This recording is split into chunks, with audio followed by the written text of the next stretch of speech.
Good morning everyone and welcome back to another vlog. I am going to the YALFU Literary Festival today in Utrecht, which I'll get into in a little bit, but I'm currently just getting ready. I didn't want to wash my hair. I'm just a girl. I am just a girl. So I've tried my best. I was like, I'll put it up, it'll be out of the way, and the back of my head is none of my business. Because it is the 28th of September, we are coming into the colder weather. And my fellow curly girls will understand that if I had washed my hair this morning, that would have been a 90-minute operation, and I likely would have still turned up to the event with damp hair. And I was like, I just can't face it. But I do get a lot of people asking in the comments, not necessarily on YouTube, but on other social platforms, what I do use for my curls, and it's this range.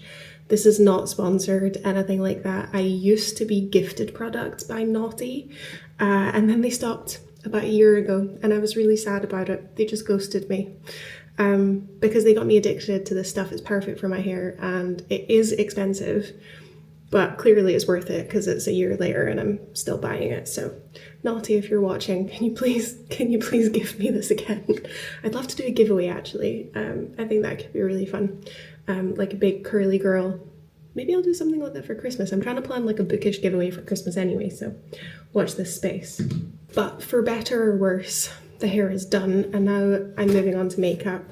It's going to be a full face today. I have given myself an hour in which to do it, because from the photos that I've seen of YALFU in previous years, it's on a stage with stage lighting. So I'm like, okay, we gotta cover this with something.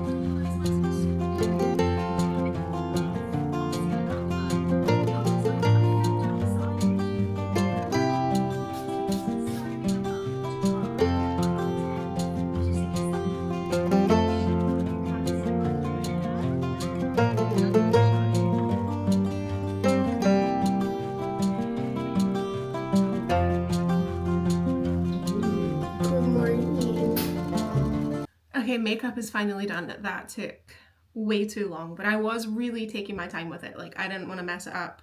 This face, it's currently 10 to 10 in the morning, and this face needs to stay on until like 6 o'clock. So for anyone who's clicked on this and is wondering where I'm going today, I am going to YALFU, which is technically the Young Adult Literary Festival Utrecht, but it's also ilfu this weekend, so they've combined it, I believe, which is the International Literary Festival of Utrecht, which is why I'm there, because I don't write YA, or at least A Fate Forged in Fire is not YA. Interestingly enough, this was one of the very first events I ever booked. So one of the organisers was aware of me, had been following me on social media, and kind of recommended me to whoever is in charge of deciding the panelists, which is why I think I have found myself on a panel with very high profile authors, and I would be lying if I said I wasn't nervous about being alongside them. So the headliner author is Danielle Jensen, who you guys might know from writing A Fate Inked in Blood, Curse Carved in Bone, and the Bridge Kingdom series.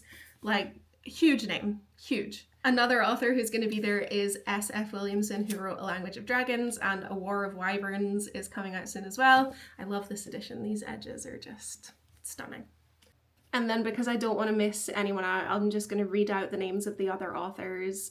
We have Saynab, Farah, Dahir, believe she writes rom-coms. We also have 3 other Dutch authors. So we have Rima, Orie, Paula, Heeger, and Merel Godelieve. I'm probably saying that wrong, but they're the 3 Dutch authors. So the organisation for this entire thing has been fantastic. Like, I cannot fault it at all. Like, sometimes with these events it can feel very chaotic and there's like emails coming around at all times of like the day, last minute, etc. But they've sent through a full itinerary, which my type A heart loves. I appreciate it so much. So I'm there at 12:30, then we have a sound check, then we have a 30-minute lunch before our meeting with our interviewer. And then the program on stage is from 2 o'clock until 4:15. We are being interviewed one at a time. So me, Steph, SF Williamson, and Danielle Jensen are all being interviewed individually. And I believe also Saynab, I think she's also being interviewed individually. And I've been told that my interview is before the break at 3 p.m. So I'm either going to be first or second, I think, which is kind of terrifying. And then the 3 Dutch authors are being interviewed together. And then after the program at 4:15, we are going to the book stand to do our signing, which lasts 2 hours. And then after that, I'm free. So it's finishing at 6:15. I'll probably get out there about 6:30. And I'm definitely going to take myself to Wagamama's as like a little, you did it. I'm very used to having my husband there with me, or someone else that I know that can help me not only like get content and stuff, but also just like help me navigate and like direct other people and assist me with like my pens and my stickers and like give me water, even though I'm sure there's going to be people there that are like very on top of everything, because I really don't know how much I'm going to be able to film. Obviously I'm there in the capacity of author, so that needs to take most of my focus. I am going to try and see what I can get, which is why you guys are coming along with me. But yeah, I'm gonna make sure we have everything packed in the bag and I'm gonna show you guys. Oh, I also wanted to read out for you guys what they told me YALFU was about. So in like the packet that they sent, it's the biggest literature festival in the Benelux region, lasting 2 weeks, presenting over 200 authors and reaching 20,000 visitors. It originated in 1980 when the first edition Dutch Poetry Night was organised in Utrecht's concert hall. This year, the overarching theme of the festival is Read Dangerously. Even more than in previous years, our programmes emphasise the importance of reading and literature in creating political awareness as a means of calibrating one's relationship to freedom and in relation to authoritarian powers. Very, very, very poignant and very apt, and I'm so excited to listen to all of the discussions. I'm also very excited because every panelist is a woman. It's all women. I'm so excited about that. I can't tell what earrings to wear. I feel like these look better from head on, but maybe these look better from the side. I don't know. I would ask you guys to help me in the comments, but by the time this goes out, the event will be over. Okay, I decided on these ones because they're a bit longer and my hair is up and they look a bit nicer in person. But this is the outfit today. My husband ironed my shirt for me. Thanks, babe. It's just a black bodysuit, one of my favorites from Hollister. And then these trousers, I think I got these from Primark like a year ago, maybe more than a year ago. They're very stretchy and comfortable, which I need for on the trains, but they're still pretty professional. They have like I don't know if you guys can see, but they have like a seam running down the front, which makes them look like they're proper trousers, even though they're not. I think these are the shoes that I'm gonna wear. I was tempted just to wear my black Uggs, but I think these are a bit more professional. I've never worn those shoes before though, so I really hope I don't get sore feet. Not that I need to walk very much, because I believe the location of the event isn't very far away from the train station, but let's hope not. Spritz perfume, this is my go-to. It's Jo Malone in Red Hibiscus. Okay, now I'm going to put you back on charge because I've already filmed so much this morning that I'm running out of battery already. I'm going to take a minute to breathe, and then we'll be on. So I have made it to the station, but that was a little bit of a hassle because all the parking on this platform was full, so I had to go round to the other platform, which was also full, so I've had to park at my doctor's surgery. And now I get on the platform and the train is delayed by 10 minutes, which means I'm either going to miss my connecting train in Den Bosch, or I'm going to have to run. Good start.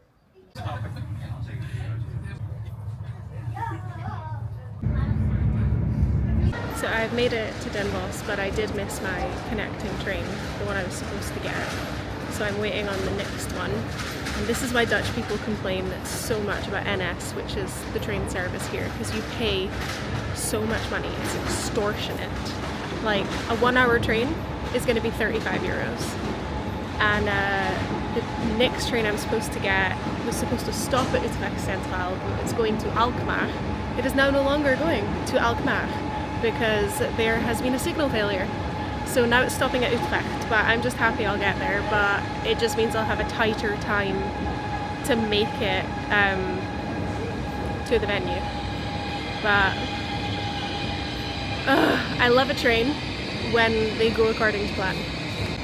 But you know what, it's sunny, it's not cold, it's not raining. Let me just be grateful for that and then pray that this train actually leaves on time.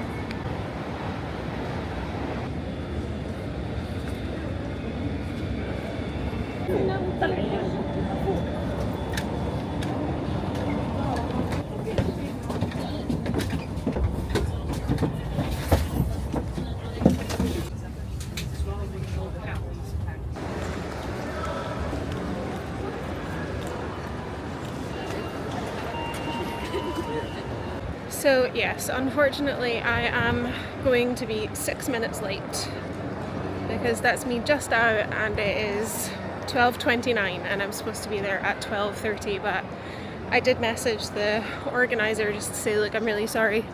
Both of my trains were delayed. That second train ended up having a 5-minute delay. Oh my god, NS, like it is the most unreliable train service I think I've ever taken, and I've lived in what, 5 countries? Oh my god. I'm just really lucky that I had planned to take a train that would have gotten me here 30 minutes early. If I hadn't planned that, I would be even later than I am now. Okay, this is the building that it's in, but the artist entrance is around the corner. So I need to find my way to that. Nearly there. Actually, don't know if I've ever seen Utrecht on such a sunny day. It's usually raining when I come here. I hate being late. I hate it so much. Oh my god. Not a good start. But apparently I'm here. I just need to find the actual entrance. So I don't know where that's going to be.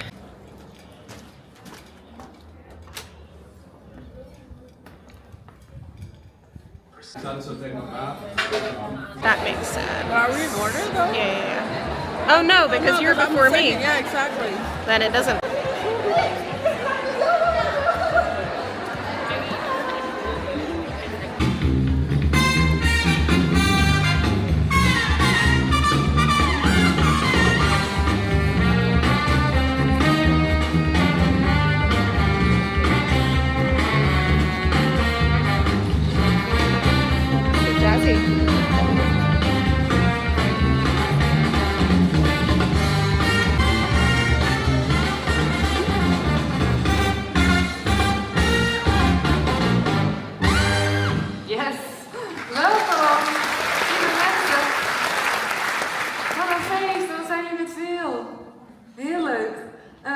YALFU.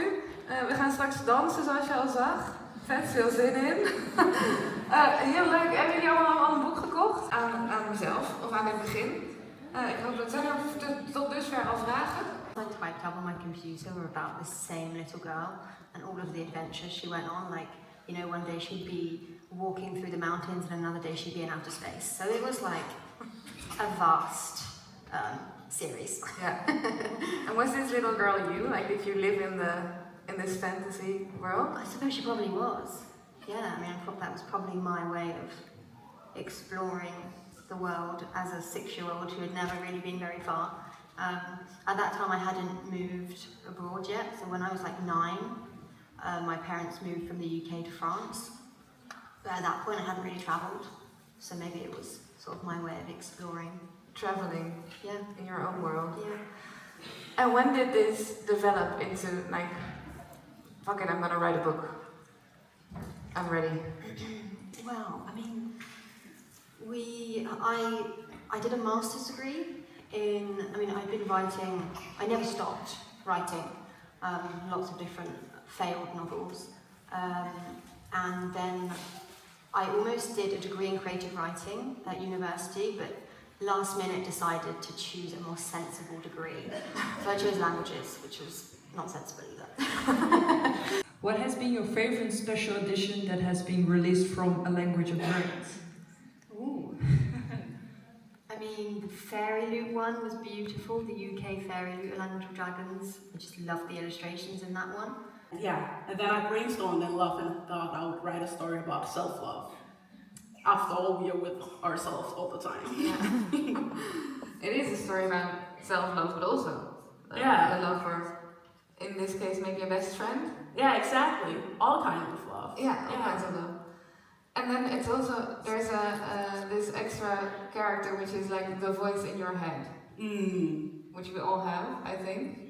Some people have a lot of voices in their head, which is fine as well.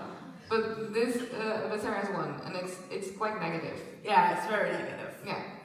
How does she deal with it? Like, does she shush it, or does she? Yeah, she tries to shush it, but it doesn't work. So yeah, throughout the story, she needs to do some other stuff. Maybe just let it be. Yeah. Yeah. We're not gonna spoil the end. No. Hier schreef ze over magische wezens in haar nieuwe roman A Fate for Fire. Wie heeft deze al? Yes! Heel goed, geef haar een heel warm applaus.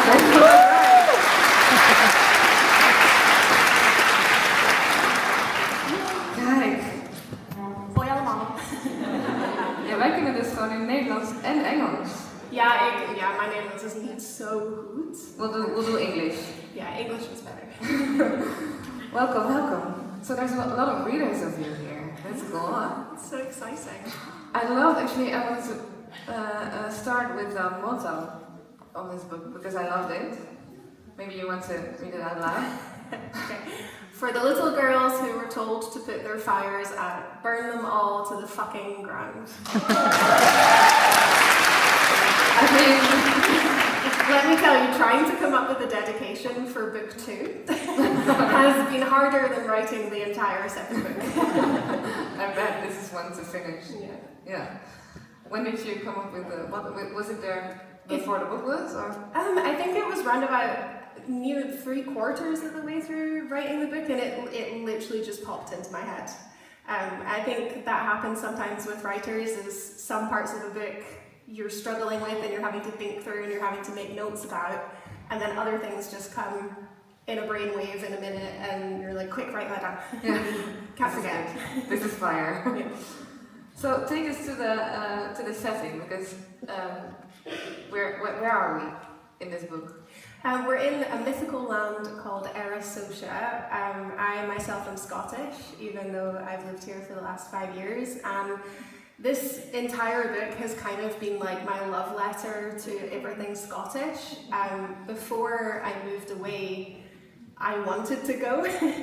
Scotland's very rainy, it's very cold, and I think when you're in it, especially when you're living in like a city like Glasgow rather than, the beautiful Highlands, you're very much like, let's see what the rest of the world has to offer. And then when I moved away, I really found this deep love and connection to my own country. Not that I don't like the Netherlands. I do. I love a frikandel.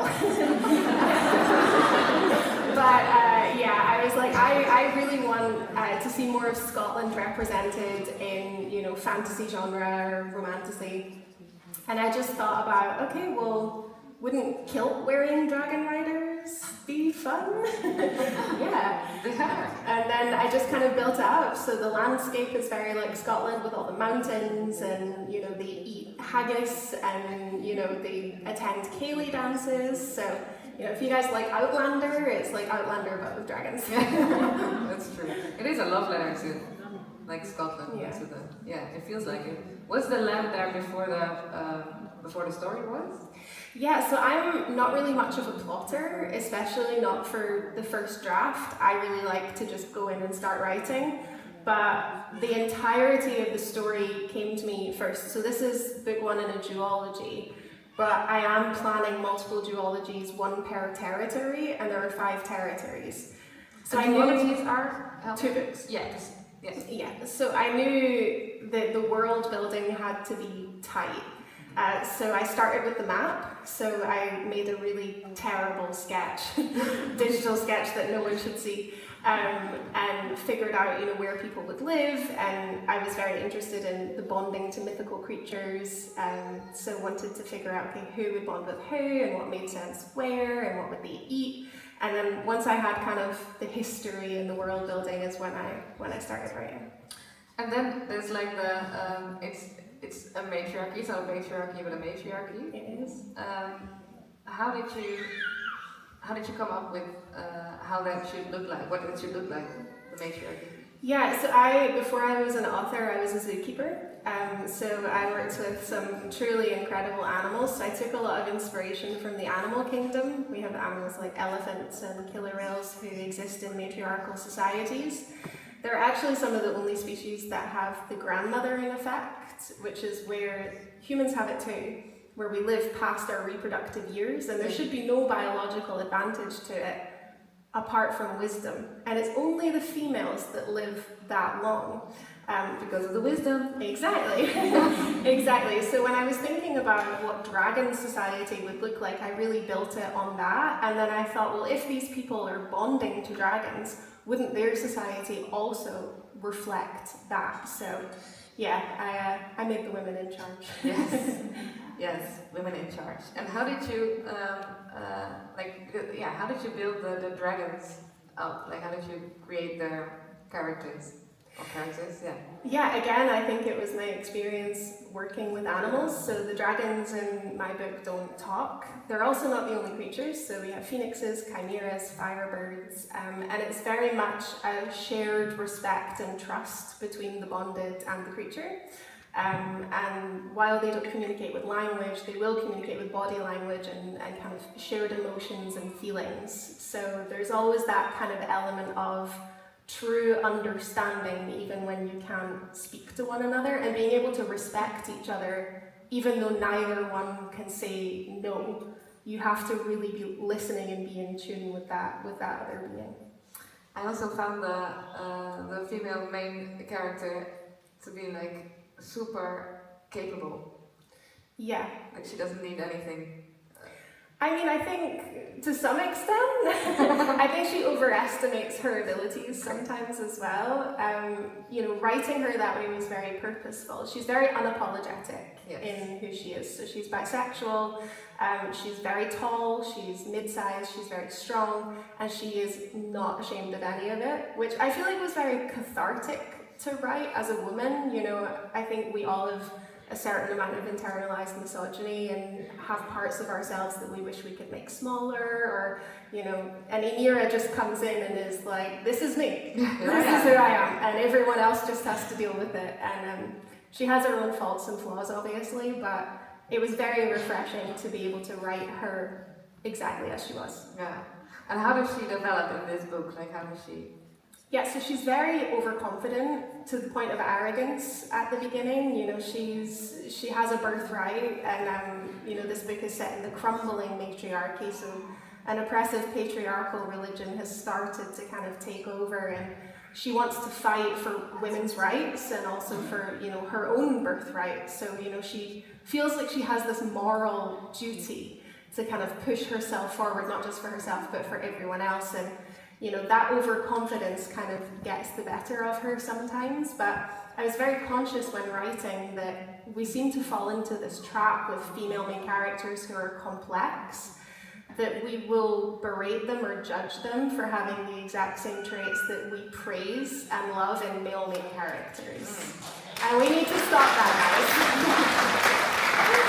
So it was lovely to be able to write her like that, and then obviously watch her learn more about the world and learn more about other people, and kind of stop fighting everyone off so much and actually take time to listen, and then she kind of grows as she goes. So it's been nice to follow her along. Yeah, well, for us too.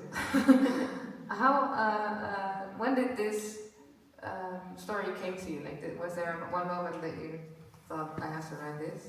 Yeah, so I was actually on holiday in Scotland around about the same time that season 1 of House of the Dragon came out. And it was really that succession war between, okay, a woman has a birthright and a man has a birthright, and who has the right to rule. And that's when I kind of thought, well, what would happen if we flipped it on its head and it was the woman who had the birthright and the man didn't? And then I was home in Scotland, and I was like, and what if we made it Scottish? So that's really where it all came together. And do you find like a difference between Scotland and the Netherlands when you... Not hugely. I feel like the mentality of the people is very similar. Like we all have like a dry, sarcastic kind of humor, which is really lovely, and we have normal dinner times. I lived in France for a while, and I was like, I cannot do dinner at 9 p.m. Like, I can't. But no, it's not been too different. And why is this genre so good for like the feminist voice, or for the like? Yeah, I think romantasy in particular, even though I think duology 1 is more of a fantasy with a romance subplot, my mixed duology is much more romantasy. I think as a genre it can sometimes get belittled because it's a genre primarily enjoyed by women and written by women. And we just have such a tendency to look down on anything that women do or enjoy. But I'm very proud of it. I'm very proud of writing in the romantasy genre. I don't think it's going anywhere. I think it's popular for a reason. Women are getting to read about other women who are strong, who are empowered, who are not ashamed of their sexual appetite or desires. They're reading about men who worship them and respect them and work for them, people who are comfortable in their gender identity and sexual orientation. So, stories like this are always going to be important, because as long as the reader is feeling seen, that book is going to be needed. So, yeah, I think it's an excellent genre that's going to be around for many years to come. Yes, it is. I mean, it's timeless as well. So that's that's good. That's a good thing. Maybe I want to know more about the next duology that you spoke about. So book 2 is coming out in May. So that's going to finish off this insular story, and then we're going to move on from dragons, and we're going to go on a little adventure with griffins, which is, I'm very, very excited for it. We have a very different cast of characters. We're in air territory, which looks a bit different to where we are now, so it's within the same world and a familiar magic system, but with some new people and some new twists and turns as well. I'm looking forward to that. Okay, it's time for you again. I'm coming for you. Yes, one question here. Is anybody with a microphone? Yay! Rushing to you. How's your Danish? Sorry. I was just kidding. You just mentioned that we're moving on to griffins now. Like, what other mythical creatures are you most excited about exploring in future stories? So someone's asked me before which creature I would like to have, and I was both a competitive swimmer and a horse girl when I was growing up, so I would love to have a kelpie, so a water horse. So that's going to be a future duology, hopefully, and I would love to explore them. I think as well because Scotland has so many deep lochs and folklore with kelpies and selkies, so yeah, I'm really excited for that. That sounds really good. Thank you. Nice. One here. Thank you. Are there any plans for a Dutch translation of your book? If anyone wants to do it, I've been begging for one. I have been begging for one. Like, all of my in-laws are, bless them, their English is not their best. I mean, I don't know if I want my in-laws reading this book, but I would love a Dutch translation. There's two people. I will email you after. I think many Dutch people want to read your books, so I hope so. Definitely. We'll make Thank it work. you. It would be wonderful. We'll make it work. Thanks so much. Well, that... Hi. So my question is, if you could spend a day in your book, who would you want to be your guide? Okay, who would keep me the safest? Not many of them. Who would not, realistically, I don't think I would survive very long in this world. I would, take one step and, I don't know, fall down a cliff and get eaten by something. Probably a Darian, who's our main character's twin brother, because he's very level-headed. He would show you around, but he would keep you safe. Yeah, I think him. If I was wanting like a bit more of a dangerous time, maybe Draven. He might like take you off on a dragon, but he'd probably like leave you somewhere. So I don't know, maybe. It would be fun though. Yeah, you'd have a good time. Yeah, I'd have a good time. You might not survive it. I would go for the good time. Thank you. Yeah? You just announced you're writing a standalone fantasy. Yeah. Can you tell us a little bit more about that one? Yes. So I feel like as authors, like once you start, this is something I only very recently realized, and we were talking about this before this. This is like a train you don't really get off. Like things just keep going, and you find time to write in like the in-betweens. When your edits are off, you'll like take one other project to kind of like, and Saynab was talking about like getting into the rhythm of being able to finish a book. It really is like just sit down every day. So yeah, this project is just something I'm doing to kind of keep me tiding over, but yeah, it would be, I'm calling it Project S because it's Sapphic Scottish Selkies standalone. Wow. But it might never see the light of day, I don't know. I need this. Better. It better. Oh, there's stress. There's stress already. Thanks so much. Thank you. I'm ignoring her, apparently. I'm so very sorry. I want to ask a bit of a boring question, I guess, but as an aspiring author and also an immigrant in the Netherlands, I'm really curious about your journey, because it seems like a lot of the times the idea is that you have to be like close to London or New York to be published as an author if you're writing in English. So I'm really curious how your experience has been, especially since you came from a career that is not related with publishing. Yeah, no boring questions at all. I think, obviously I can only speak from my experience, but I feel like so much can be done digitally these days, which is such a blessing. So, you know, most of my meetings are Zoom meetings anyway with editors or my agent, and most of the time they're working from home. So, you know, there isn't ever really a need for me to travel to London or be, you know, within driving distance of that. Unless, you know, potentially my publisher is talking about certain events that I would like to go to, which is incredible. And in which case you have the Eurostar, you have a plane, and, you know, even though there might not always be budget, you know, you can decide for yourself, like, do I want to go over there myself to like meet my publisher? I've definitely done that, you know, myself as well. But yeah, don't count yourself out just simply because you're living somewhere different geographically, because, you know, most of this industry works via Zoom and emails anyway. Okay, thank you. That's Thanks. really reassuring. You're so welcome, and best of luck. Thanks to COVID. Okay, last question then. Hi. I haven't read your book yet, but I want to now. I'm just wondering, how do you come up with the names? Do you have like a system, something behind it? Or? Yeah, I think all of the cookies on my laptop think I've been pregnant for about 5 years because I'm always on baby name lists. No, especially for this book, I took obviously inspiration from Scotland, so a lot of those names are names that I was already familiar with, but it would have felt exclusionary not to also use Scottish Gaelic. So we very luckily got a Gaelic proofreader who was incredible, and a lot of the names are either Old Gaelic or they mean something in Gaelic. So one of the dragons is called Gialach, which means moon. So yeah, there's some Scottish sounding names and some names that mean specific words in Gaelic as well. Cool, thank you. Thank The you. names are amazing. I did my best not to pronounce them because it would be messy. I think it's time for us to buy books. Please give a very it's time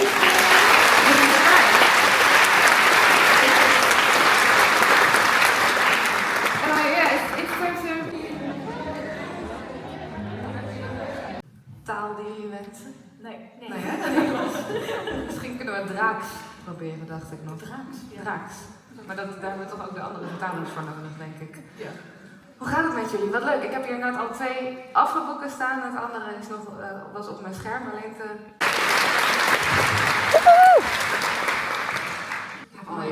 Yes, my paper is wet. I don't know what I wrote down. But we'll wing it. We'll have fun. We'll wing it. This is such a beautiful edition. Thank you. Which one are we looking at here? It's reader. I think, yeah, this is the... Which one does it say? It is so pretty. Yeah. I I always see the foreign language titles and I'm like, which one is it? De oneindige oorlog. Yeah. It's cool, huh? Didn't help me. We're not gonna do this in Dutch. So this is Endless War, I can tell because I can read the names on the back. Oh, right. Because Yeah. what's the difference then? Well, the difference between the books? Yeah? Well, there's different characters. Right. So the first two are about Lara and Aaron, and then the next two are about Karis and Zara. So Exactly, but you don't know the Dutch translation of the title. Is it a perfect translation? Yeah. Is it? Yeah. I have to take your word on it. Please do. Okay, so let's dive straight into it then, because we are talking about Zara and Karis. In this case, Are we? yeah. Who are these characters? Like who? Well, you meet Zara and Karis in the second book in the series, which is the Traitor Queen in English. Karis is the brother of Lara, who is the heroine of the Bridge Kingdom, the first two books. And Zara is the heir apparent of Valcata, and she's the general of their armies. Interviews are over. We are going to the signing tables now. See where they are. Sorry, I'm sitting in the way. Where's Danielle? There she is. Where are we? I'm seeing so many copies of my books. Amazing. That's So what you many want to good. see. That's what you want to see. Hi. Here we are.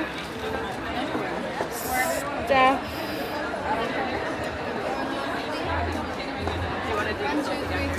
Yeah, let's just go. Yeah.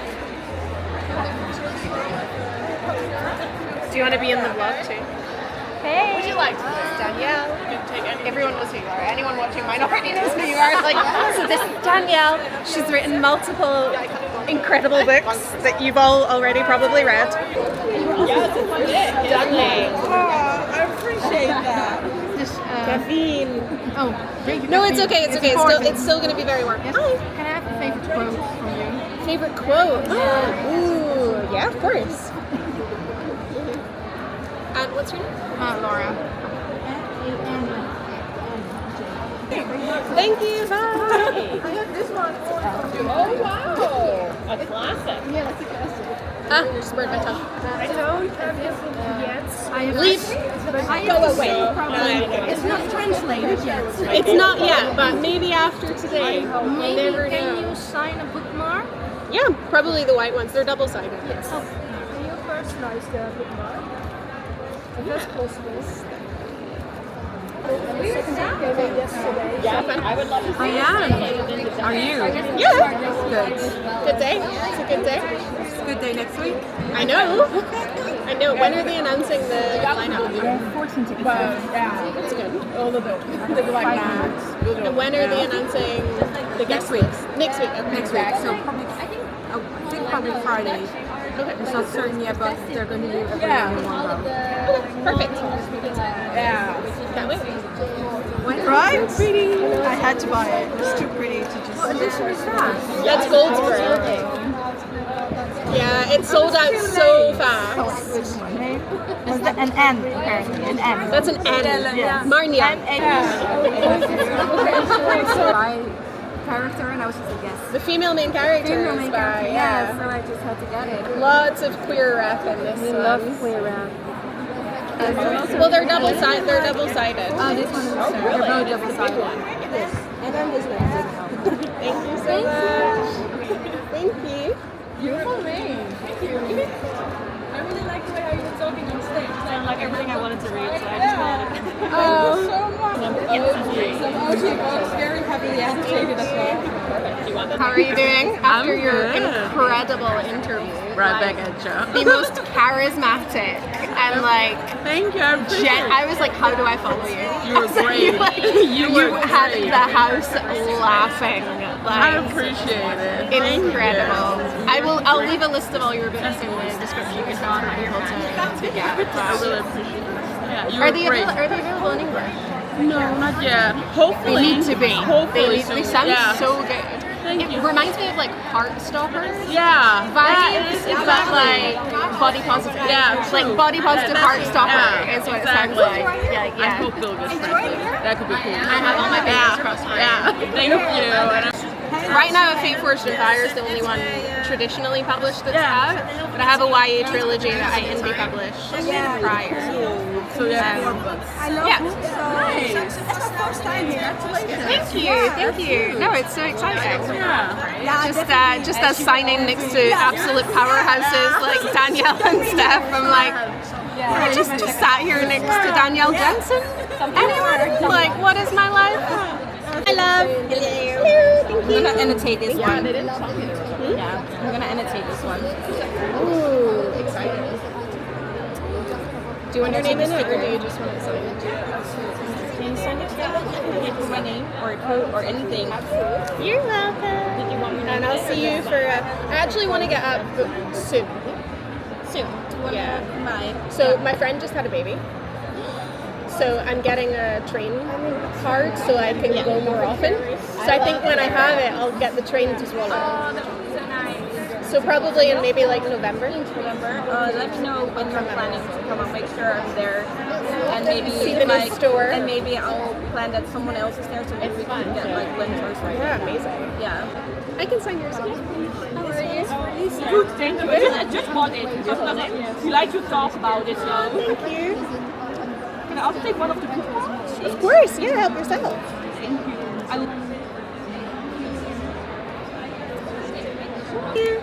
I didn't read it before, but sorry? I hadn't read it yet, but I heard Scotland.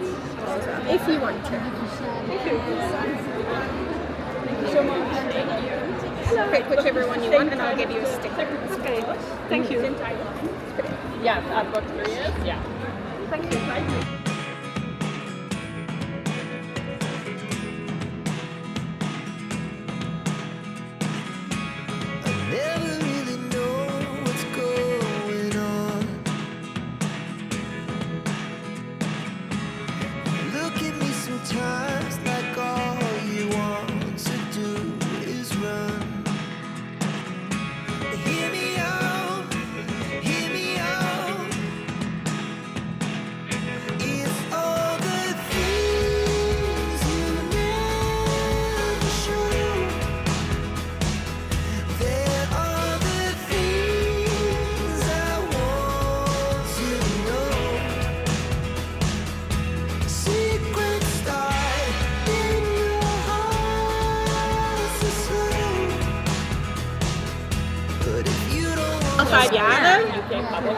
Dus ja, in mijn man is Nederlands.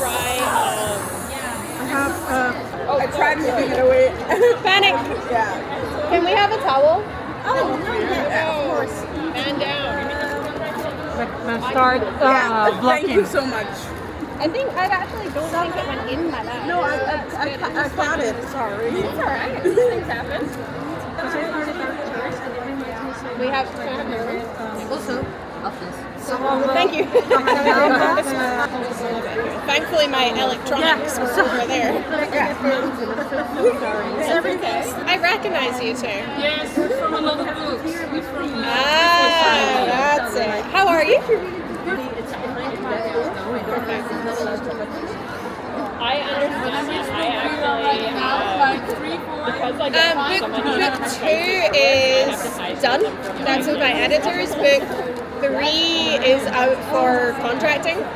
So that draft is done. And now I'm just working on random stuff. Yeah, out of nowhere. Hello. Thank you. I appreciate that. Thank you. Okay. This is misprint. It's backwards. Yeah, it's backwards. But it seems like the whole story. I'm sorry. No, it's okay. Did you get it from here? That's so cool. I mean, bizarre, but also cool. It's fine. Thank you. It's How are you? Japanese version. How are you? Fine, how are you? I loved your talk. Oh, thank you so much. You enjoyed the Netherlands? Yeah, It's my home now. Yeah, it's true. Yeah, it's a beautiful name. Thank you I love so much. Yeah, I love your hair. I appreciate it, girl. The curls are You can take a bit more now. Thank you. Some are like funny, some are like anger, like I'm getting there. Because a lot of things got me angry in this book. Me too. But how are you? Are I love how colorful coordination is as well. I did my best. I'm not the best at it, so I love that. I love that. Oh no! Did you have fun? Did you have a good time? This is amazing. Thoughts Are you deaf? This is brilliant. I could spend all day just reading all of your annotations. I hope you don't mind. I'm just being so nosy. Duh, that ain't so hard. Oh my god. Obsessed. I love it. I love it. Wait, I still need to sign it. Thank you for sharing that with me. That's very exciting. It was really good. I loved it so much, and I'm so excited for the next one. Oh, thank you. I didn't realize what size I ordered, and they came in mini. I was like, okay. Thank you so much. Thank you. We have finished. Sorry? You're gonna have Danielle being like, is the bathroom I nearby? need to pee. Yeah, it's just out those doors and then right. Okay. Out both doors and right. Okay, I'll be right back. Yeah. We have just finished signing. That took a long time. We're about 45 minutes late. It's 7 o'clock, but it was fantastic, and I met so many lovely readers. And somehow I've gotten myself invited to go to dinner with Danielle Jensen and her Dutch publisher. So that's where we're going now. But there's such a lovely view of Utrecht from here. I haven't really managed to film anything because I've been busy signing, but there is such a lovely view of the city from out here. So I think maybe I will probably get I'll probably just get like some clips for dinner because I'm not going to want to like bring my cameras and stuff out. But yeah, it was lovely. I'll update you guys after. This is very pretty. Miracle that I haven't been run over by a bike. Bikes are the worst. Just the Dutch culture. It was so neat because we have bad bikes because we have snow. Yeah. That was such a lovely dinner. I have quite literally lost my voice. It was really loud in there, so we were like shouting over the music. But they were so lovely. Like a massive thank you for them for inviting me out to dinner. That was very unexpected. I literally thought I was just going to be like grabbing a Wagamama's on the way home. But now I'm hot footing it back to the train station to hopefully catch the 9:30 train. It's not the last train, but I just didn't want to be home too late. They're all kind of winding down anyway because Danielle has to fly home tomorrow, and obviously the other two girls are working tomorrow. But yeah, what is my life? How was I just out to dinner with Danielle Jensen? Like, if you're a book person watching this, you will understand how crazy that is. And I don't know if I updated this on the vlog, but the video that went quite viral of Paul, like holding the books, like he was holding 4 books in one hand. Those 4 books were Danielle's books, and apparently multiple people sent that video to her. And then someone else was talking about how good looking my husband is, because everyone always talks about how good looking he is. And she was like, oh, what are you talking about? And I showed her the video and she just went, oh, that's your husband? I was like, you know what? You've seen this? So that was quite funny. But it has been a very long day. Like a very long day. And I am looking forward to getting home. So I am going to leave this vlog now, and I will update you probably tomorrow with like a more cohesive, concise, here's what actually happened in a breakdown of the day, if you guys are even interested in that. Most of you have probably clicked off of this by now, but if you haven't, leave a friendly comment. Good morning, everyone. I look like an egg. I look as tired as I feel is the best way to describe this. I've just realized probably at the beginning of this vlog you could see this. This is my hands-free Kindle holder, and my walking pad is down here. So oftentimes I'll put my Kindle up here and I'll read while I'm on the walking pad.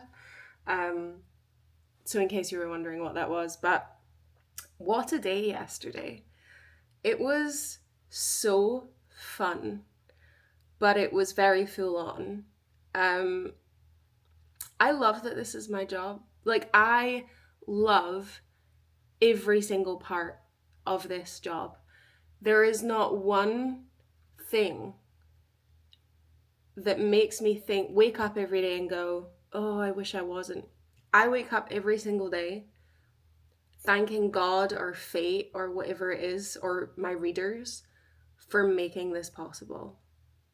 Like, I know that the amount of people who actually like watch my vlogs all the way through to the end is very, very small, but the ones who do, you guys are the real ones. So leave me a comment, please.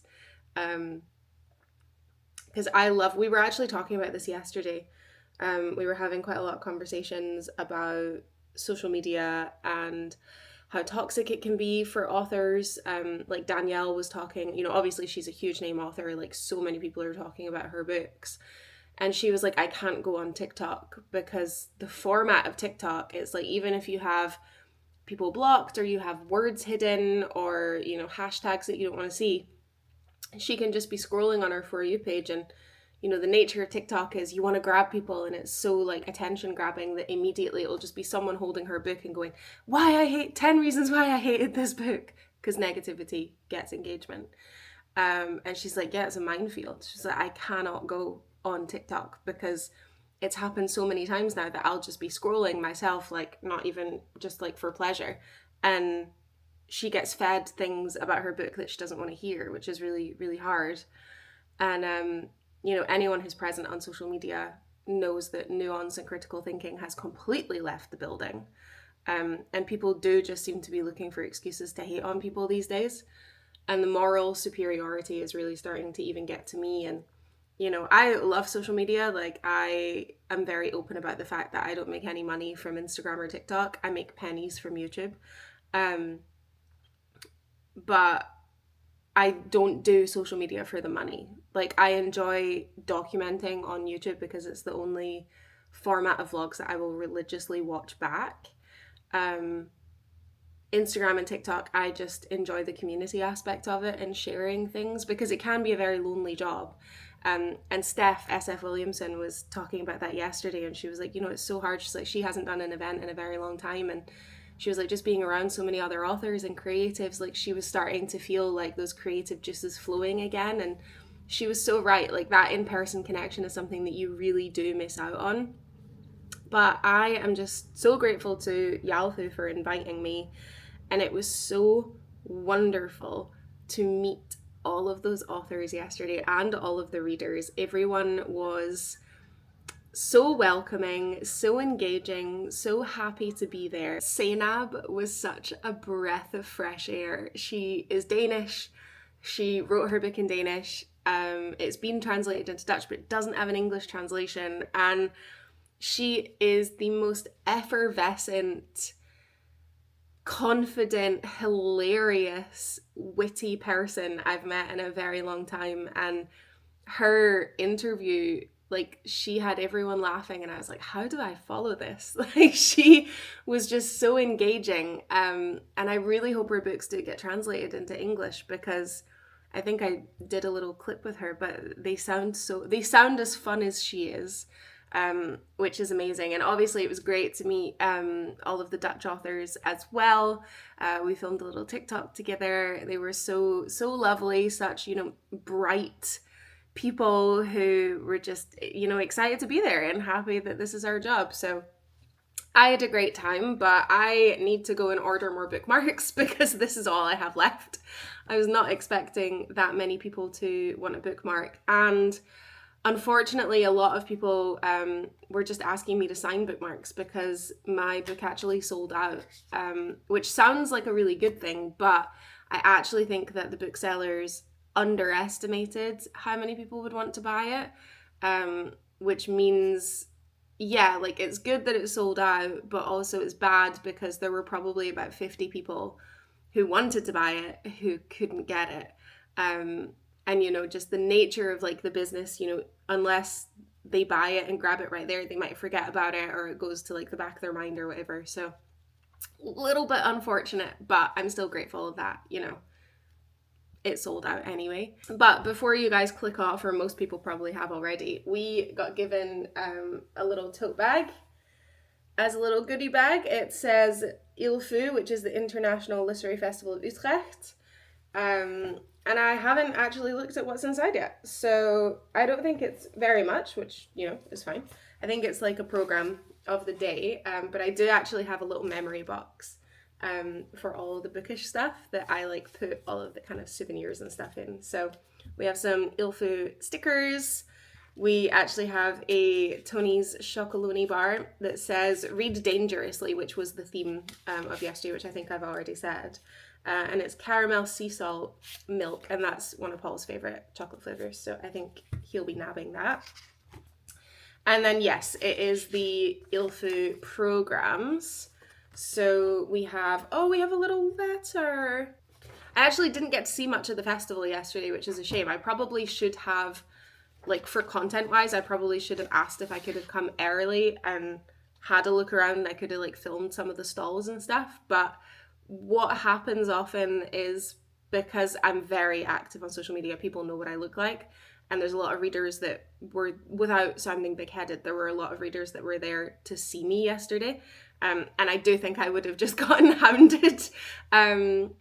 Maybe not like absolutely hounded, but I think a lot of people would have probably come up, and I do get quite overwhelmed when that happens, so that's the reason I didn't. And we did all stay backstage for quite a lot of it, but it was a fantastic day. Thank you guys so much, as always, for watching these vlogs. There's a new feature on YouTube where you can hype videos as well as like them. So if you have that feature, please hype, please like, subscribe if you haven't already, if you're not sick of my waffle. I know so many of you guys put long vlogs on in the background, which is exactly what I do, like when I'm cleaning, while I'm on the treadmill at the gym, like whenever I just want some background noise that I can kind of look up and down or whatever. I will always choose my favorite creators who literally make like hour-long vlogs. It's absolutely my favorite. But yes, thank you all so much. Please leave a friendly comment, and I will see you guys in the vlog next Sunday, which again is going to be a very, very exciting publishing event. Like, this is my life now. What's happening?